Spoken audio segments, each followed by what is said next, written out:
Brahma Gurur Vishnu Gurur Devo Maheshwaraha Gurureva Param Brahma Asmai Shri Gurave Namaha Chinmayam Vyapyat Sarvam Trilokyam Sacharacharam Tatpadam Darshitam Yena Tasmai Shri Gurave Namaha Tvameva Mata Chapita Tvameva Bandhuscha Sakha Tvameva Vedya Dravinam Tvameva Sarvam Mama Deva Deva Tvameva Sarvam Mama Deva Deva.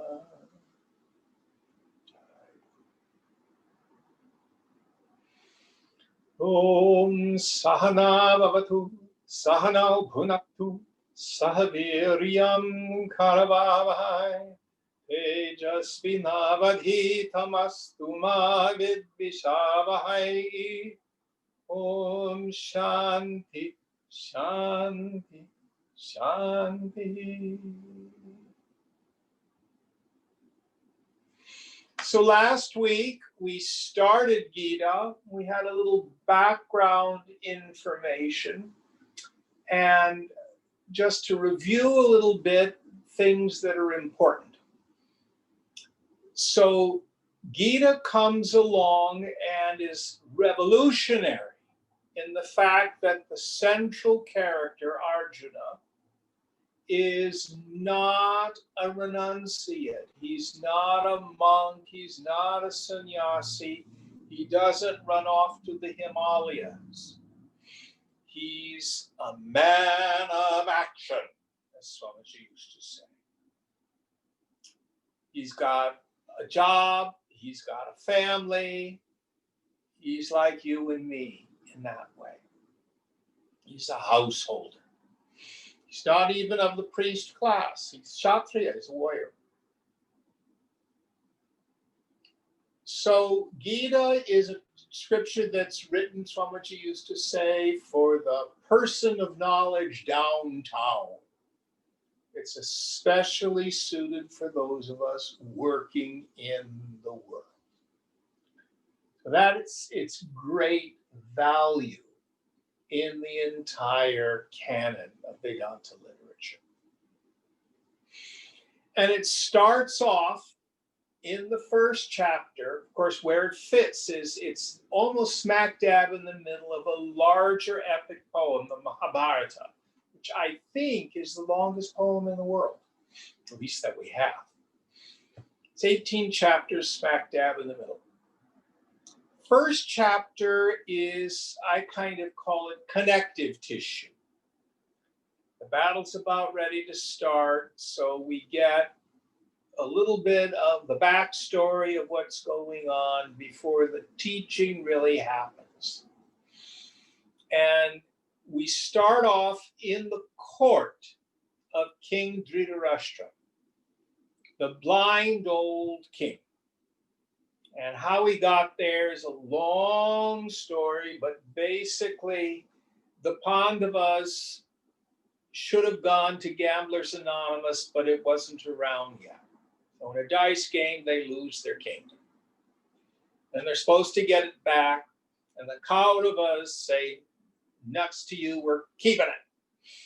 So they go to war. So it's a fratricidal civil war. These are their cousins they're fighting against. And on the side of the Kauravas, not only are they Arjuna's cousins, but his grandfather and his archery guru, because of oaths of loyalty, are in the Kaurava army.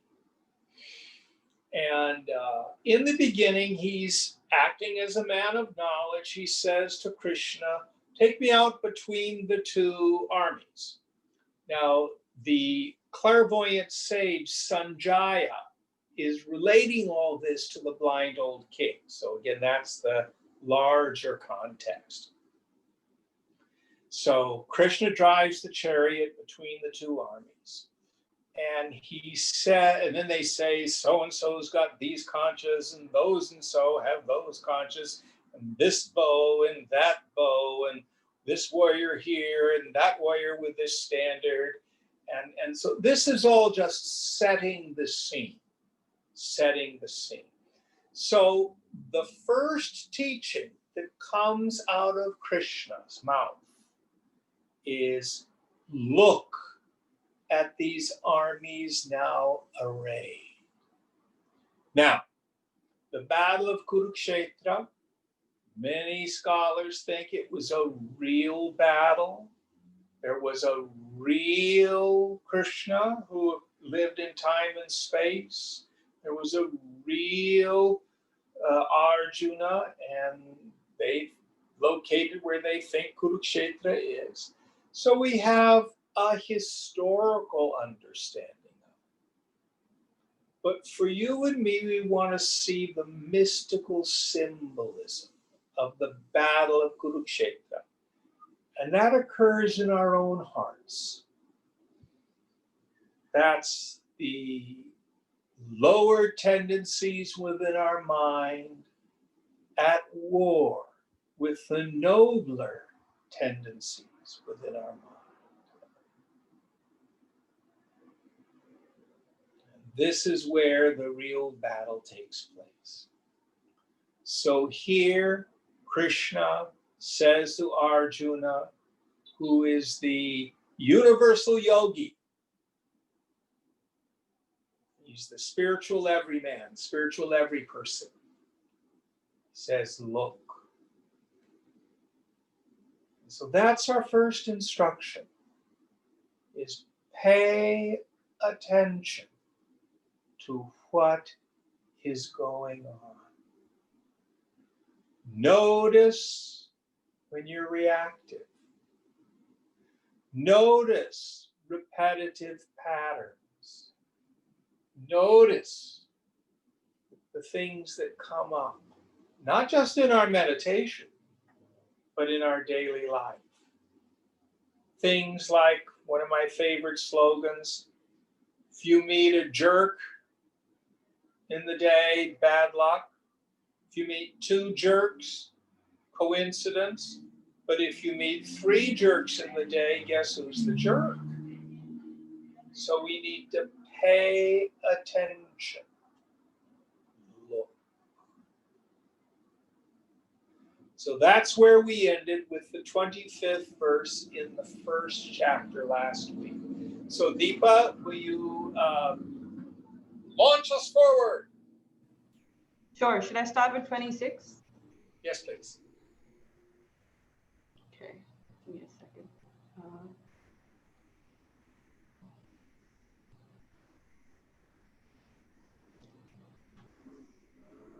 Tatra pashyati sthana partha pitrunatha pitamahan acharyan matulan bhratrin putran pautra sakhistatha.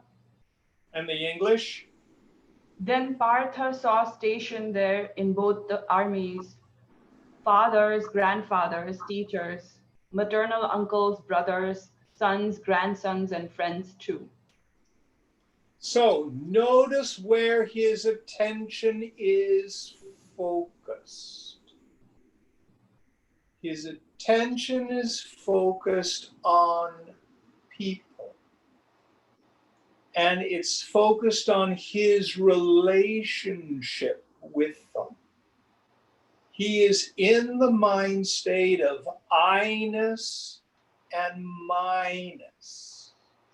Those are my relatives, my teachers, my grandfather, and I am going to fight my family. So he is completely ego identified. And in that state, stuff starts to happen. Going on, 27. Shvarur Seneyorupayorapi Tan Samikshya Sakaunteya Sarvan Bandhuna Vasthitan. Sorry, I didn't share my screen. Just he saw fathers-in-law and friends also in both the armies. Then the son of Kunti, seeing all these kinsmen thus standing arrayed, spoke thus sorrowfully, filled with deep pity. So he sees these people, friends, relatives, and his emotional reaction is deep pity. Pity gets a bad word nowadays. We think it has some quality of condescending. The dictionary definition is genuine sorrow at the misfortune of others. So here he's filled with a sense of how incredibly sad this whole war is. And it's sad for him because he's going to have to fight people he loves. Going on. The next two verses are shorter and together. So That's 28, fine. 29. Uh,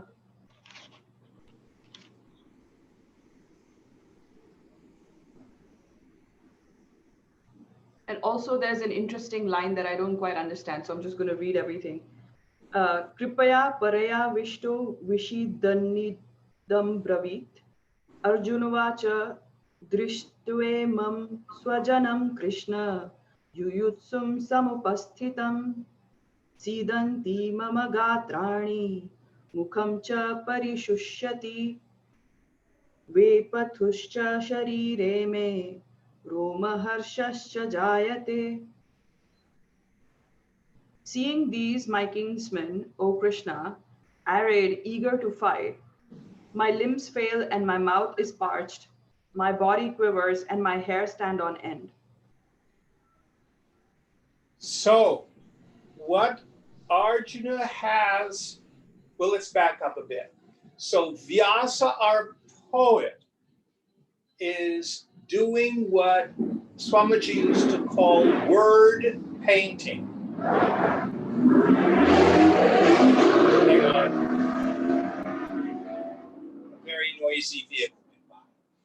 So, what he's doing is he's giving us an insight into Arjuna's mind state by describing what's happening to him physically. So he sees these people, and let's break it down. What are the physiological things that happen to him? Read them again for us, Deepa. My limbs fail and my mouth is parched. So he gets weak physically, and his mouth dries out. And the next one.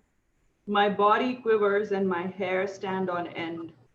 So he starts to tremble, and he has horripilation. I love that word. His hair is standing on end. So what he's experiencing physiologically is fear.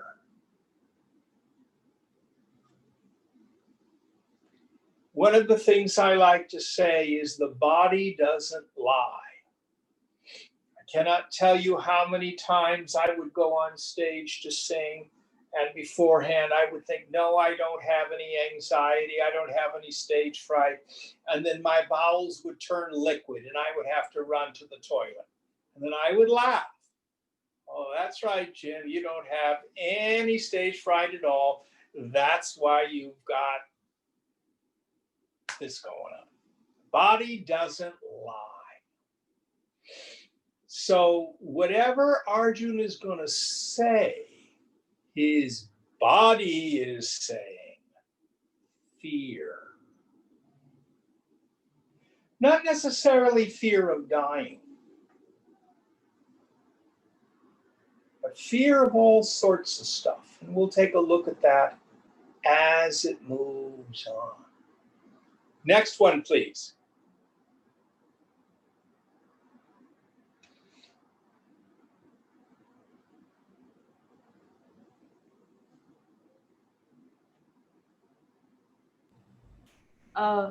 गाण्डीवं संस्रंसते हस्त्वा त्वक्चैव परिदह्यते न च शक्नोम्यवस्थातुं भ्रमतीव च मे मनः. The Gandiva bow slips from my hand, and my skin burns all over. I am also unable to stand, and my mind is whirling around, as it were. So his hands get all sweaty, and his great bow just slips right out of his hands. Then he has a very interesting thing. Have you ever had the experience where you know that you are having a particular emotional reaction, and then your mind splinters off and you go, oh, I'm really angry, I'm really frightened, and then you get embarrassed that you're having that reaction? Or let's say a little more mild and contemporary one, you get jealous. And then a part of your mind says, I'm not really jealous. I'm jealous. And then you get all red in the face because you're really embarrassed. So here, he not only has the fear, but just below the surface, he's kind of conscious of it. And he has this self-appraisal going on in his psyche. So he gets all red in the face. And then his mind starts to whirl. So what he's going to go into is what we say in modern psychology is denial. What is denial? Denial is a very natural mechanism in the psyche. It's much like shock to the body. If you have an accident and you're wounded physically, your body goes into shock so you can run away and escape the lions and tigers and bears. The mind does the same thing. When it's traumatized, it goes into denial. It shuts down what's happening so you can fight or flee, and you're not really aware of what's going on. So denial then begins to manifest as rationalization. We come up for all sorts of excuses, rationalizations of why we do what we do. So somebody says something to us and it hurts our feelings. But I don't want to admit that I'm vulnerable. So I don't speak to them anymore. And then I say, well, I'm just teaching them a lesson or something like that. You won't admit what really is going on is I'm hurt. And I want to punish. We're in denial about what's really operating in the psyche. So now, with his mind starting to whirl, Arjuna is going to enter into the realm of denial. Now, what I find so interesting is Krishna has a set of words. And so now Arjuna is going to give Krishna a moral lecture to justify why he shouldn't fight. Let's see what happens. You want me to do the next one, Jim? Please. Okay. Nimittani cha pashyami viparitani keshava na cha shreyo nupashyami hatva swajana mahave. And I see adverse omens, O Keshava, nor do I see any good in killing my kinsman in battle. Yes. So notice he's lost sight of the larger picture. His dharma is to fight injustice and establish righteousness. Now he's concerned about, I don't want to fight my kinsman. And now he's beginning to see omens.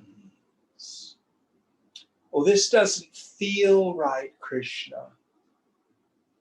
You know, so many of you who've worked with me for years know that I encourage everybody to trust your intuition. We work at developing that as a working part of the mind. One of the ways you know you're not in your intuition, that you're in the reactive part of the mind, is a virgin. Almost never does the intuition communicate aversion.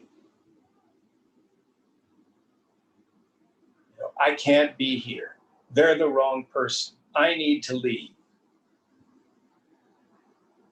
And we can confuse our inability to be present, our inability to be tolerant, our inability to have acceptance. We dress it up with intuition, or maybe you've done the tarot cards or gone to the astrologer or the local psychic, and hopefully you keep going to a psychic till they tell you what you want to hear, so you can somehow externalize, rationalize, and justify aversion. What I'm going to tell you is, by and large, mistrust, aversion. Stay where you are until you at least come to a place of neutrality. Any thoughts on this?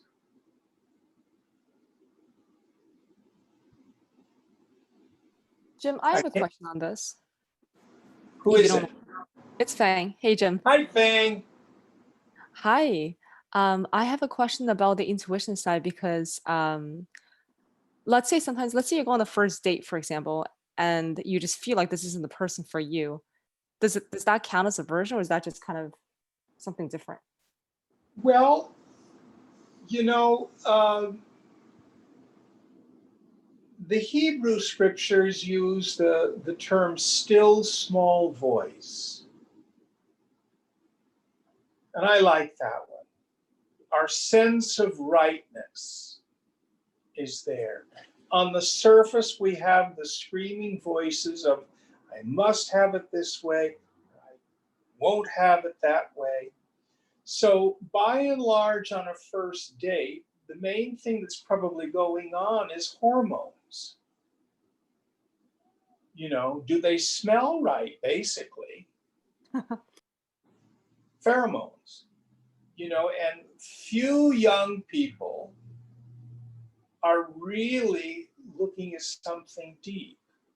That's one of the reasons why in many cultures, arranged marriages are the norms, because parents or a matchmaker is a little cooler in the intellect, not ruled by the raging hormones of youth. But what I would say is probably go on the first date, and if the guy is a jerk, you know, I mean, that's pretty obvious. I wouldn't go back if he's abusive or self-centered or smells bad, But that's one thing. But what I might do if you think, well, he seems like a nice fellow, but I don't know whether I should pursue this or not. What I would do is probably go on a second date Okay. and pay attention. Pay attention if there's connections. How do I know when I'm following intuition? How do I know when I'm following the will of God? They're the same thing in the end. Because it brings us peace. But for example, oftentimes we have an inner critic, Fang, and we have inside some internal standard of an absolute perfect fellow, and nobody lives up to that. And the next thing you know, you're 30, 35, 40, and you're alone. Because at some level, we may be afraid of intimacy, afraid of vulnerability, and what our minds say to us, this just isn't the right guy. So that it takes a quiet mind to listen to the intuition. In the end, we're going to start a second chapter. We're going to be introduced to a practice called samadrishta, to see with the quality of vision.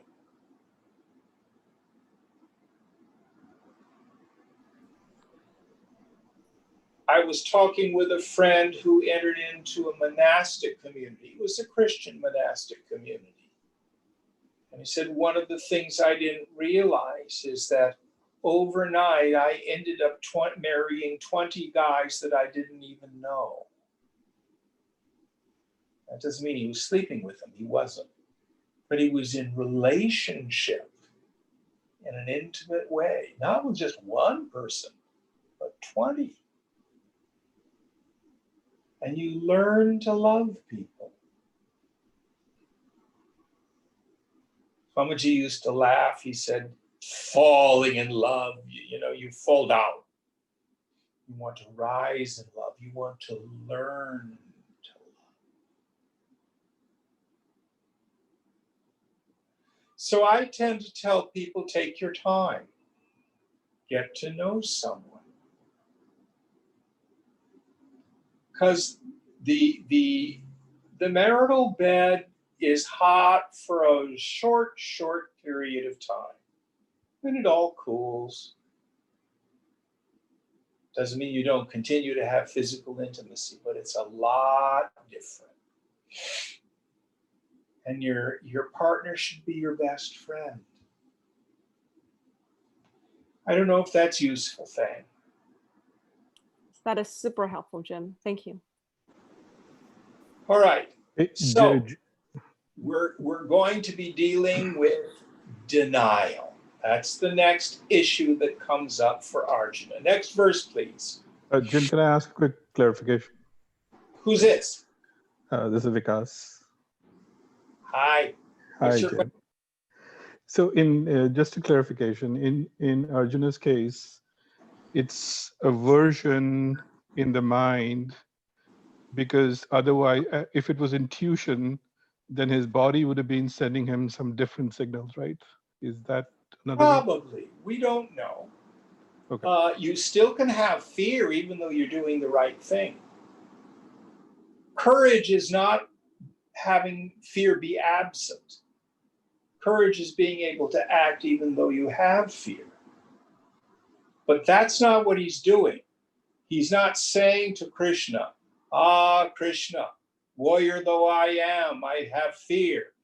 Give me strength and courage to proceed in battle. That's not what he's going to say. Did that make sense? Yeah. So I was just looking for other signals potentially that exist that tell you that that point you towards intuition versus just the mind making up stories. The body could. The way to develop the intuition is to renounce our attachment to our likes and our dislikes, to the outcome of events, Mhm. and to get quiet. The intuitive mind is the quietest mind, and it's the most powerful mind. Okay, thank you. Excellent question. Any others? This is great. I love it when people ask questions. We're in no hurry to get through this text. We have all eternity. All right, next one, Deepa. So Jim, the next three are together. Do you want me to read them together? Yes, whenever Swamiji has them together, just follow his lead. Sure. न काङ्क्षे विजयं कृष्ण न च राज्यं सुखानि च किं no Rajen Govind किं भोगैर्जीवतेन वा येषामर्थे काङ्क्षितं no राज्यं भोगा सुखानि च त इमेव स्थिता युद्धे प्राणां त्यक्त्वा धनानि च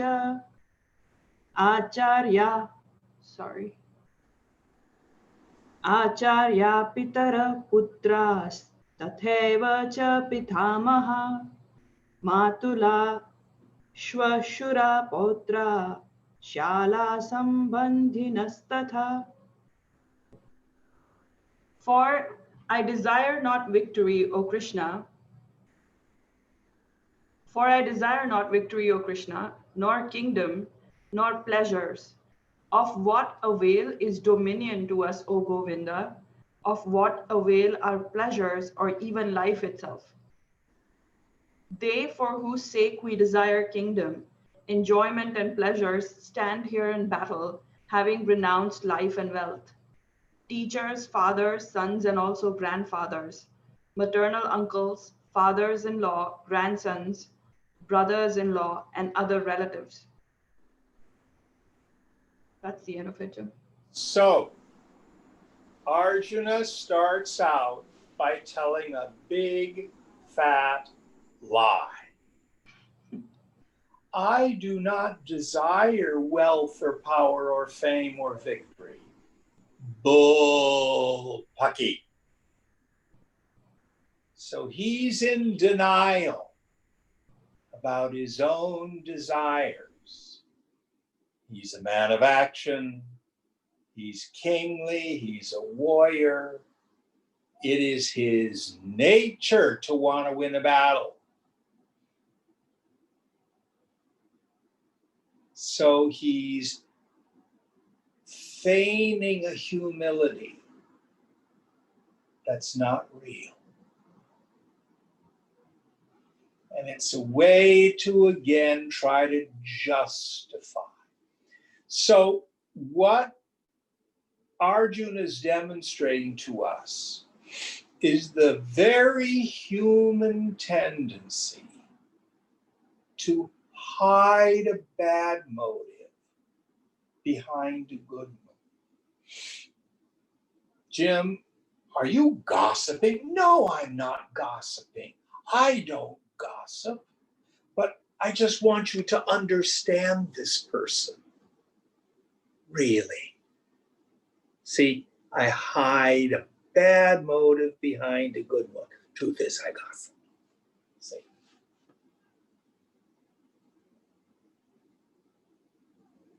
Or you're late for an appointment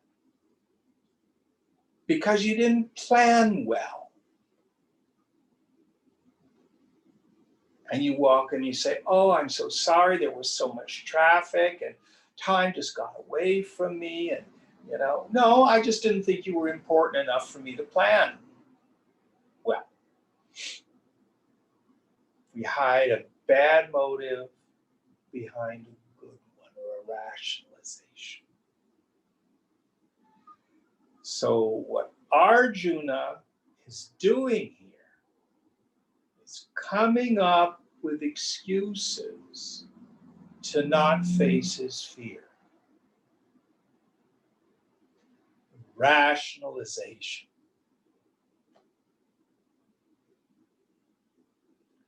You're living with your mother. You're living with your mother because you're afraid of really going out there and being on your own. But you tell yourself, she really needs my help. The real reason I'm here is to help her out. I can make list after list of things we do. Or you've had 2 or 3 failed relationships. Oh, I'm taking on brahmacharya. I'm going to be a celibate. But then you pleasure yourself frequently when nobody's looking. You're not being a celibate, you're just crappy at relationship. And that's not brahmacharya, that's avoidance. We all do it. I mean, I'm not pointing a finger at any particular person. This is the human condition.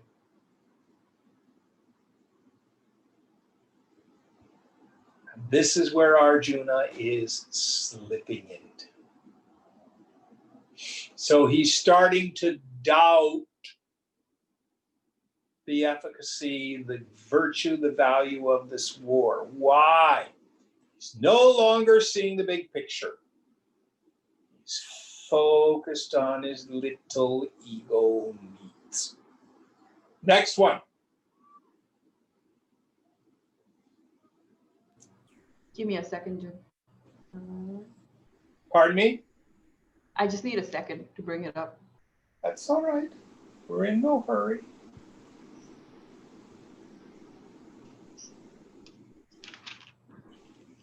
Etanna hantumichhami natopi madhusudana api trailokya rajasya heto kim nu mahikrite. These I do not wish to kill, though they may kill me, O Madhusudana, even for the sake of dominion over the 3 worlds. How much less for the sake of the earth? So now he goes into kind of like this martyrdom mode. I don't want to kill them, even if they kill me. And it's all just rationalization. It's all just rationalization. He's already told Krishna what his issue is. I see my relatives, and I'm focused on that, not on the war, not on what is righteous, not on what needs to be done for the good of the society. Now, notice Krishna just listens, and Arjuna keeps kind of babbling at him. It's really quite funny. Like the Lord of all creation, he's going to babble at and teach moral theology to. It's very funny. Going on. Okay.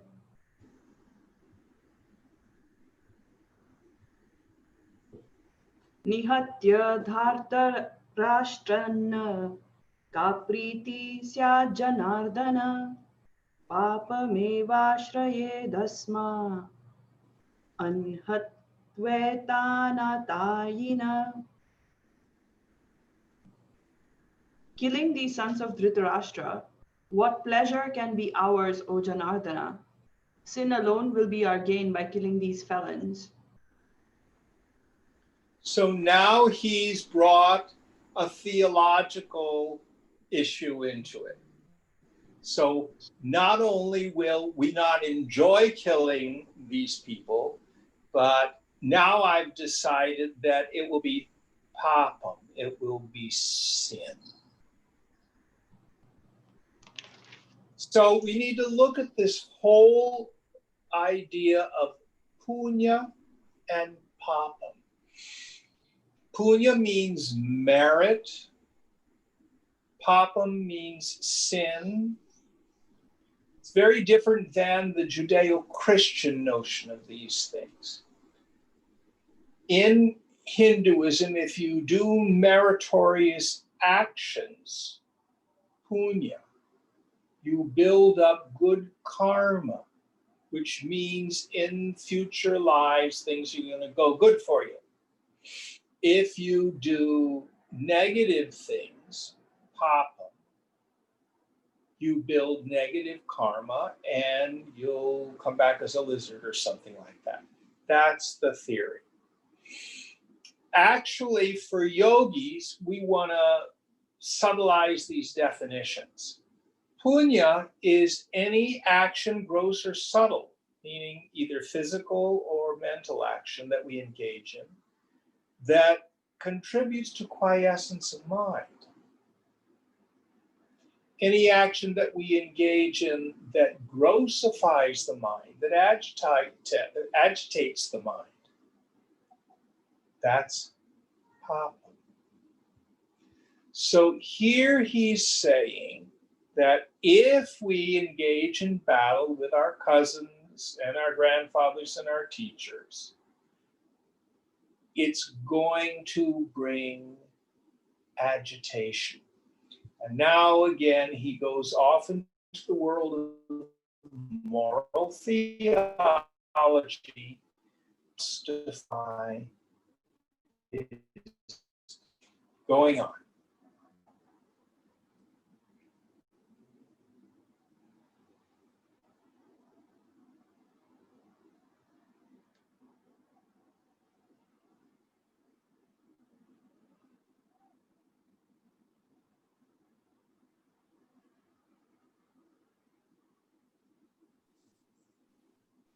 You're muted.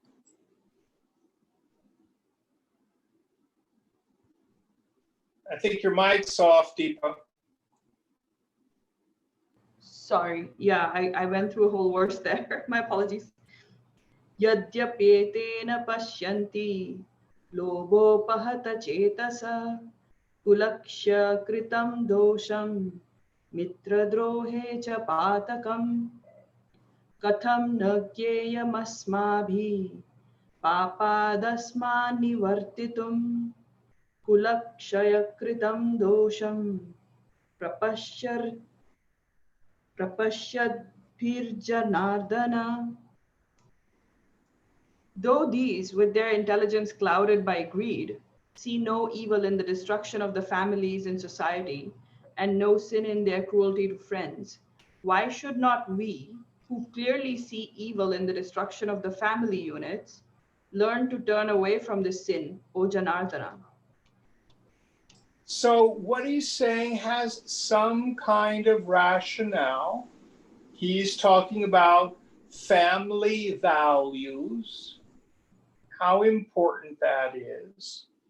And what he's confusing here is pacifism rather than active nonviolence. Now, Hinduism is not a pacifistic religion. It doesn't even universally teach active nonviolence. The Gandhi, Martin Luther King approach to political action is not universally held within Hinduism. And in fact, this is a story about a war. Hinduism has within it the concept of a just war. I'm not going to get into that. I'm not smart enough to figure that one out. I personally prefer the way of Gandhi and of Dr. King. But here, Arjuna is advocating pacifism. And once when Gandhiji was accused of pacifism, he says, I've never been passive about anything. This is active nonviolence. He would fight to establish justice. He would just do it through nonviolent means. So Here, Arjuna is taking the position of, I'm going to withdraw from the battle. Even though they're evil, I'm not going to get involved. Now, let's fast forward 3,000 years. Many people would say that one of the greatest sins of American democracy is the low participation in voting. Compared to other countries in the industrialized world, our percentage of people who engage in the political process is really pretty low.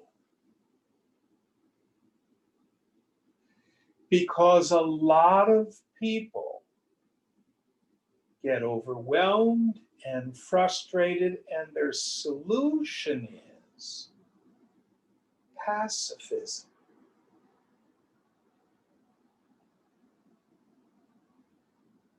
They don't understand that silence is complicity.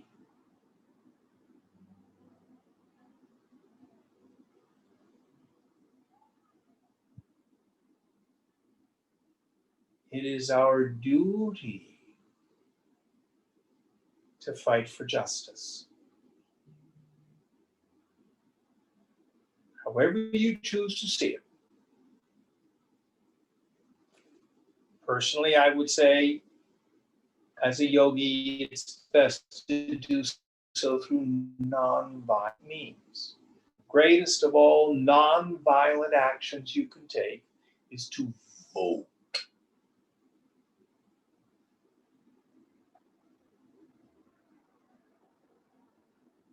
But tyranny arises in the world frequently because people are at home wringing their hands. Oh, this is so terrible. Oh, this is so terrible. Oh, this is so terrible. And we want to contrast that with what, for example, John Lewis would say. If you see something, say something, do something. Even if it means getting into trouble, good trouble, necessary trouble.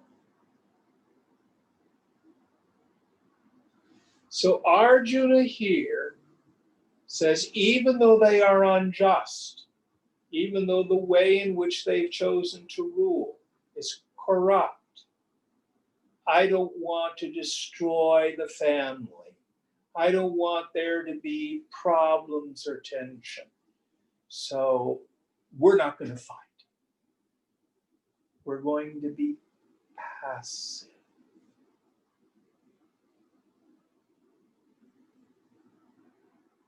Think on this. Think on this. Next one.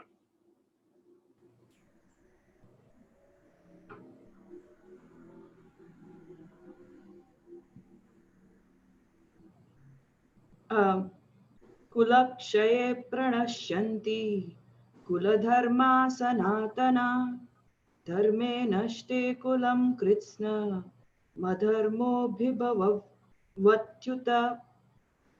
In the destruction of a family, the immemorial religious rights of that family perish.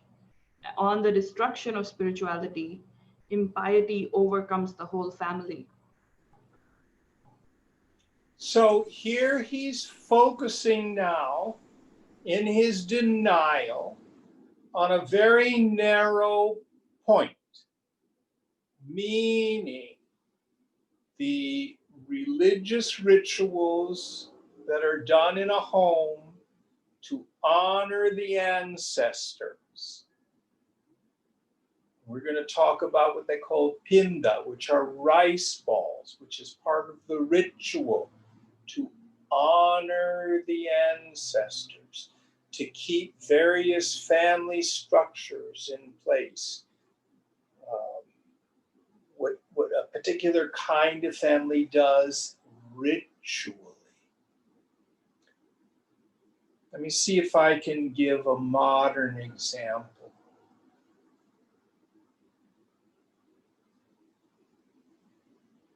Okay.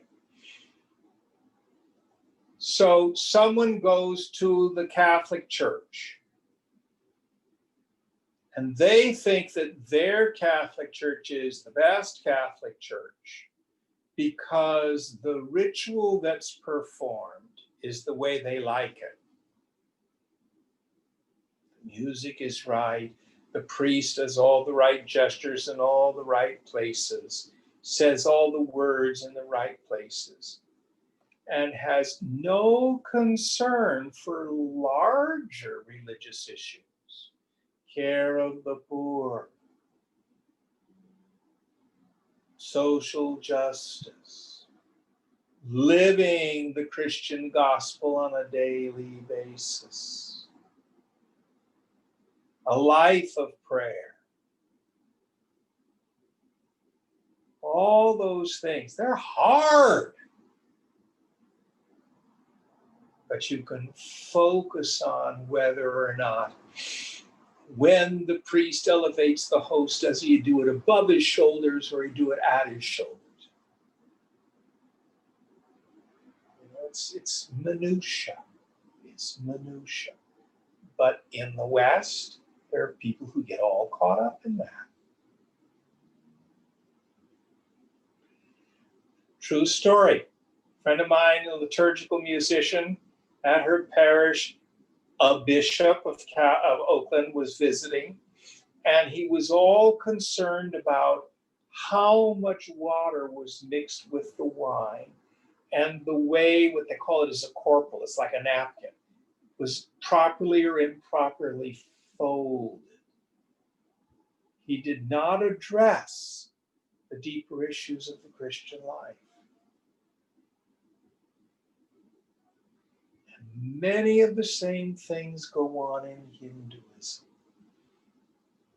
One can do a puja absolutely perfectly and still not be a very nice person. So here Arjuna has begun to focus one small ritualistic dimension, which has to do with the honoring of the ancestors. Going on.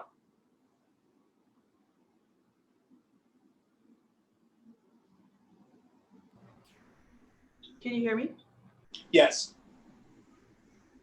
Adharma bhivavat Krishna pradushyanti kulasriya strishu dushtasu vashneya jayate varna sankaraha. By the prevalence of impiety, O Krishna, the women of the family become corrupt. And women being corrupted, O descendant of the Vrishni clan, there arises intermingling of castes or varna samkara. Now, we've got to call it like it is. There are elements of the Bhagwad Gita that are racist and classist. There's no other way to say it. Just like in all religions, there are elements of racism. Hello? And sexist. And sexist, yes. Yes. There are elements of that wherever you find it. Why? Because scriptures are written by people, and people live in a historical context. And what is unexamined in one historical perspective is seen to be unjust at a later one. Now, it's not just Hindu culture. In the Christian scripture, there's a very famous story where a woman is caught in adultery. That means they saw him doing the mufti pufti. And the punishment for adultery in Judaism is to be stoned to death. And they bring the woman to Jesus. And Jesus starts to write in the dirt. We don't know what he writes. I've always thought he was writing down the names of all the people that brought her there and how they had fooled around. And everybody keeps walking away. And he says, let you that is without sin cast the first stone. Everybody's gone. But the thing that's fascinating about the story is, where was the guy? Well, he didn't do anything wrong. She was corrupt. So this misogyny occurs in all religions. It's wrong. It's wrong when it's in the Gita. It's wrong within the Christian Gospels. It's wrong within Judaism. It's wrong wherever it comes up. So we also need to see that scriptures occur in a historical context. We've grown. We see things differently now. But what he's concerned about here is mixed marriages. If people aren't being very, very careful, if our kind of people don't marry those kinds of people, then you're going to have the admixture of castes. God forbid. We don't think that way today. It is an idea that Arjuna puts forward. It has nothing to do with the deepest truth, even back in this time. Again, notice Krishna says nothing and just lets Arjuna babble. So he's running off at the mouth, preaching to the Lord of the universe, which I have always found very funny. The next one.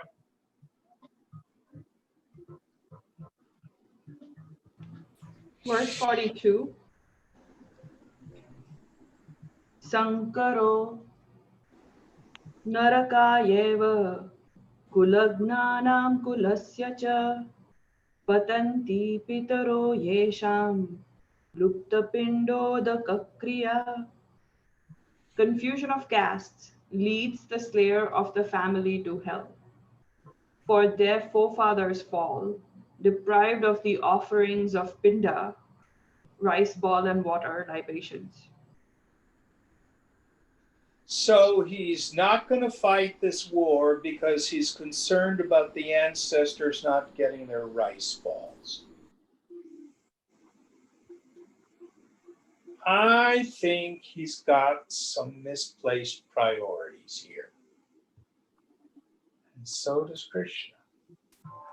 Deepa, how many verses are in this chapter? I forgot to look. I think there's about 47 and we are at 43. Let's see if we can finish it. Okay, going on. Okay. Doshe rete kulagnanam varna sankara karake utsadhyante jatir dharma kula dharmascha shashvate. By these evil deeds of the destroyers of the family, which cause confusion of castes, the eternal religious rights of the caste and family are destroyed. So here we have a breakdown of religious ritual, as if that's the most important thing. Going on.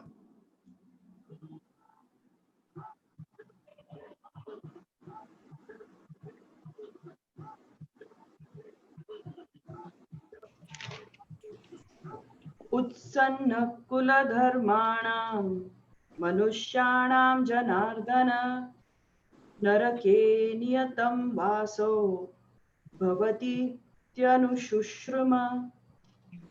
We have heard, O Janardana. Sorry, I'm not presenting the right page. Okay.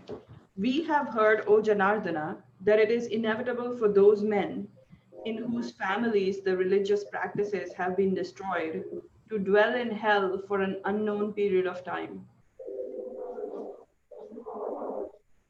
I'm hearing some sort of feedback. Somebody's got their mic on.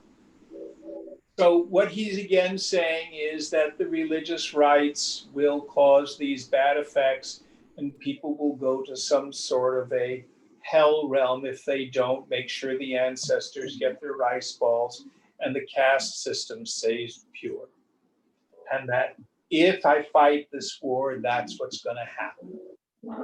Going on.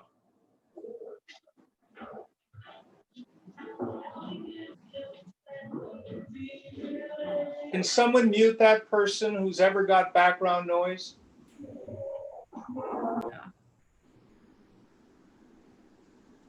Go ahead, Deepa. Okay, I think they're muted now.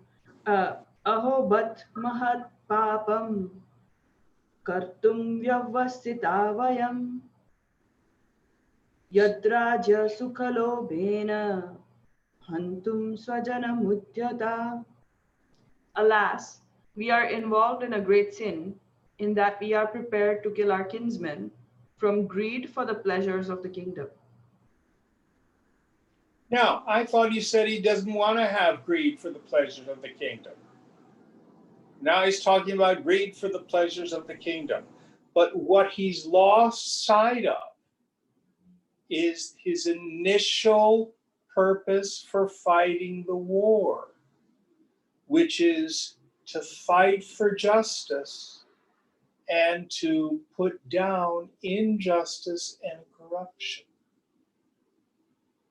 So what he's doing is seeing it all on a personal basis. This just pops into my mind. There was a Trump rally where everyone was packed in close together and no one was wearing a mask. I'm not making any judgment on that. Someone asked Trump if he thought this was dangerous, having people packed in there without masks. And Trump's response was, "Oh, I'm safe. I'm quite a bit ways away and up on a stage." So he totally missed the question. Arjuna's doing a similar thing. He's completely lost sight of the purpose of the war. Caught up in his little ego, I-ness and minus. Going on.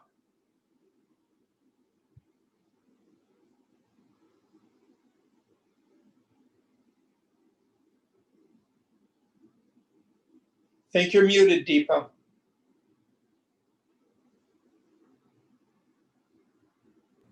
Sorry, I couldn't find my controls. They keep disappearing for some reason. Okay. Yadi mama pratikara mashastram shastrapanaya dhartarashtrarane hanyu stanme kshemataram bhavet.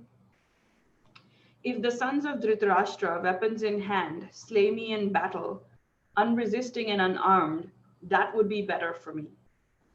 So now he's come 180 degrees from his initial vision that if the sons of Dhritarashtra slay him, that's a good thing. Whereas when he started, the whole thing of the battle is he wanted to defeat them to establish righteousness. And is there one more or two more? Just one more, and then I think the end of the Upanishad. Yeah. Okay. So the last verse, 47, is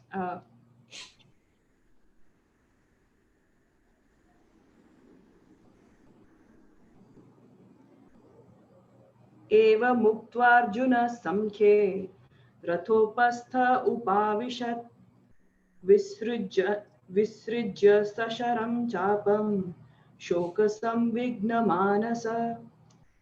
Having thus spoken in the midst of the battlefield, Arjuna sat down on the seat of the chariot, casting away his bow and arrow, with a mind distressed with sorrow. So he ends up sitting down in the chariot and he will not fight, casts away his bow, he abandons his duty. So to review, his prakriti, his nature, his swadharma, is to be a general, to be a warrior, to be a man of action. But his mind has come in and said, oh, those are my relatives and my grandfather and my guru. I don't want to hurt them. This is too hard. And then the intellect comes in and comes up with rationalizations and doubts. Maybe this isn't the right war. Comes up with a whole slew of rationalizations. The ancestors won't get their rice balls. So we have what Swamiji used to call the disintegrated personality, the end result of which is paralysis. And that's exactly what happens to Arjuna. All right. And then there's a little Upanishad. Yep. Should I read it? Please. Om Tat Siditi Srimad Bhagwad Gita Supanashitsu Brahma Vidyayam Yoga Shastre Shri Krishna Arjun Samvade Arjun Vishad Yogo Nam Prathamodhyaya. Thus in the Upanishads of the glorious Bhagwad Gita, in the science of the eternal, in the scripture of yoga, in the dialogue between Shri Krishna and Arjuna, the first discourse ends entitled The Yoga of the Arjuna Grief. Yes. So we have the diagnosis of the condition. All right, we have time for some more questions. Anybody have any more questions about where we are in the scripture? Or anything else? I just want to express something, Jim, that when I first read chapter 1 before I started coming to your class, I remember relating with Arjuna's arguments and thinking that he actually makes a compelling argument to not fight the war and to, what uses the war. Even war is ephemeral and it's just yet another thing to do. And why not just walk away, right? And sometimes it is the best thing to do to walk away. But sometimes it's not. Let me see if I can give you a worldly example.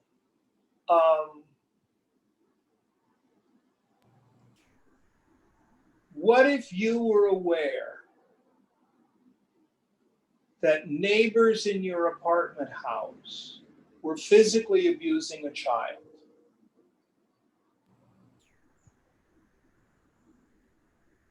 Oh, I would totally react and respond to that with some sort of action. Why not just walk away?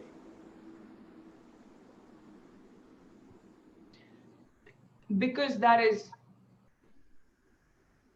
more convincingly wrong for them to do. And I think what absolves me of my action or any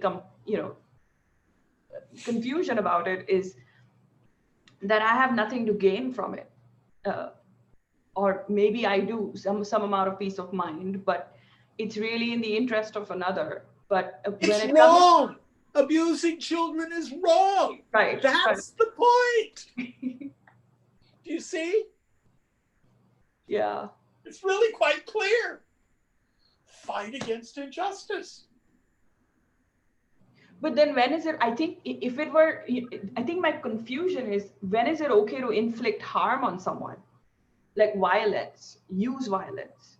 I'm not going to go there because I'm not smart enough. I don't know. Personally, I take the path of active nonviolence, but that's not for everybody. For example, in political activism, I'm a child of the 60s. when all of us who were conscious and aware in the civil rights movement, we're practicing this. We all saw it fall apart, not fall apart, but it shifted when violence came into the picture, when there were headlines of "Burn, Baby, Burn." John Lewis said that's one of the things that stopped the civil rights movement. When Black Lives Matter happened, and people were marching all over the country, people of all races. And then once violence started, it perpetuated more violence. Now, I have a very dear friend. He's a youngster. He's only 30. He's a political activist. And he is of the mind, sometimes you have to meet it with violence. And what I know is I don't know. I don't know. Is there such a thing as a just war? And in the end, does it work? I don't know. In the movie Gandhi, in the end, there's, I think it's a reporter from Life magazine that's interviewing him. And they're talking about Hitler. And she says, would you use your satyagraha techniques against Hitler? And he said, yes. And she said, so many people would die. And he said, so many people die in every war. That's hard to believe, that we would have the soul force to meet a person like Hitler with nonviolence, which is different than passivity.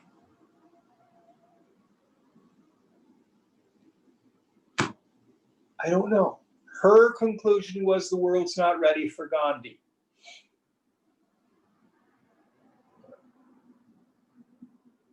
Many people in India right now are discrediting his philosophy. They're finding that he was a human being who put on his dhoti one leg at a time like everybody else. But I don't have an answer.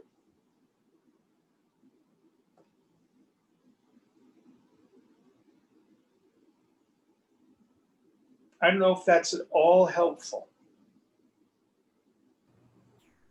It is. But the beauty of this story is most of our battles are not black and white. So for example, what if you have a pig as a manager at work?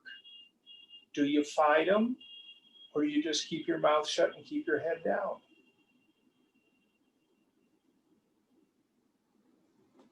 What I do in those situations and have done is I take it into meditation. I think we have gunfire outside.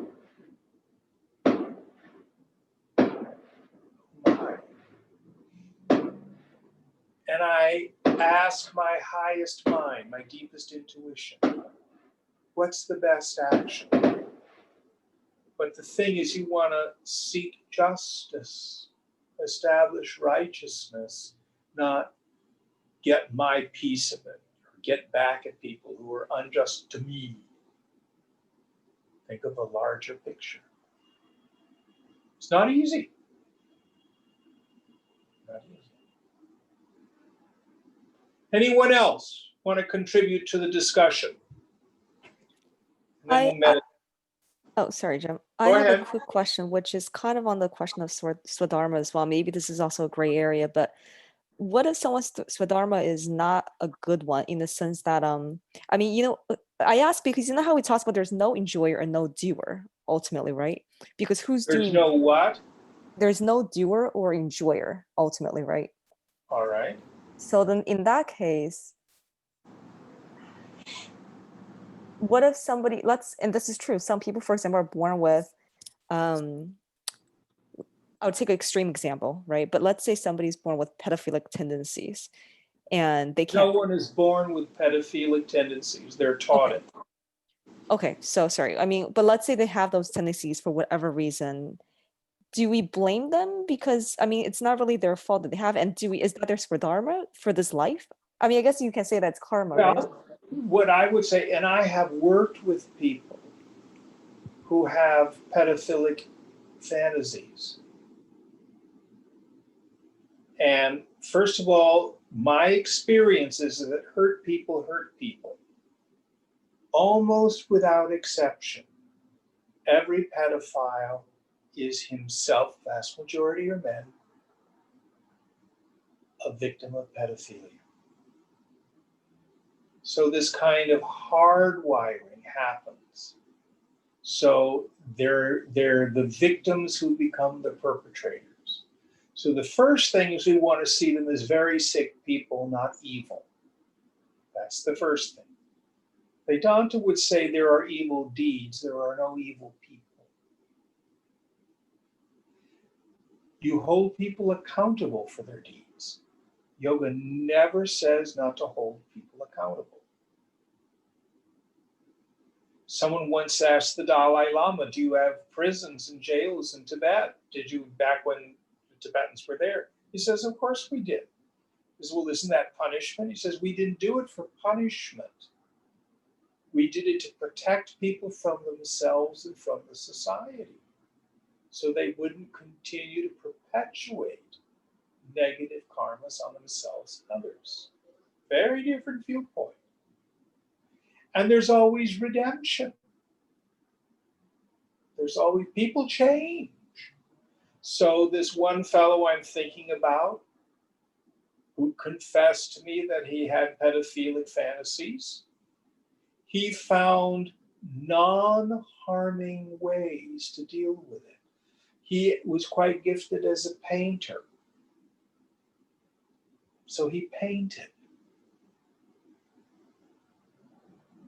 He did not get naked little boys to pose for him. You know, he loved children. He never wanted to hurt them. And he knew that these desires were adharmic. But knowing that didn't necessarily make them go away.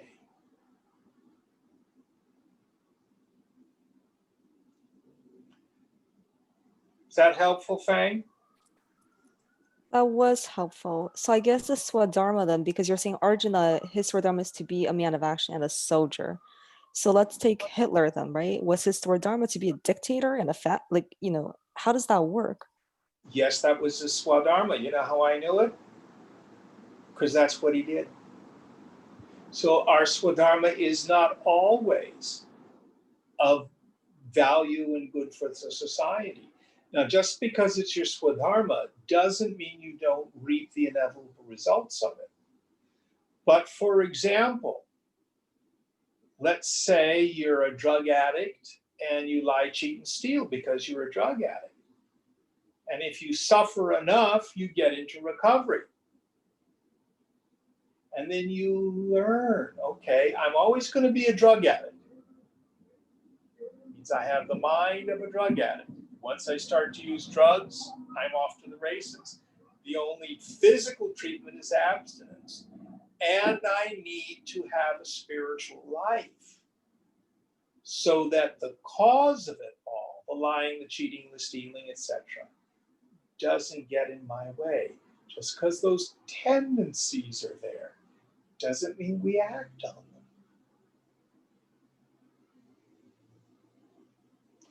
A man may be a total pig inside his head. He wants to have sex with anybody who walks by. And he gets married and he takes a vow to be faithful to his wife. I have yet to meet a married man, who doesn't think about sex with somebody else. But he doesn't do it.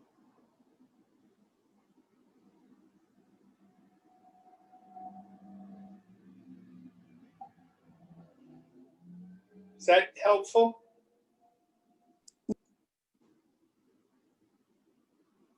Are you there, Fang? Sorry, I was on mute. I said yes, very helpful. Thanks, Jim.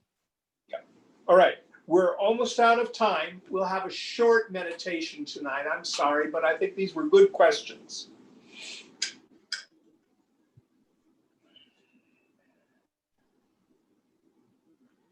We have about 10 minutes.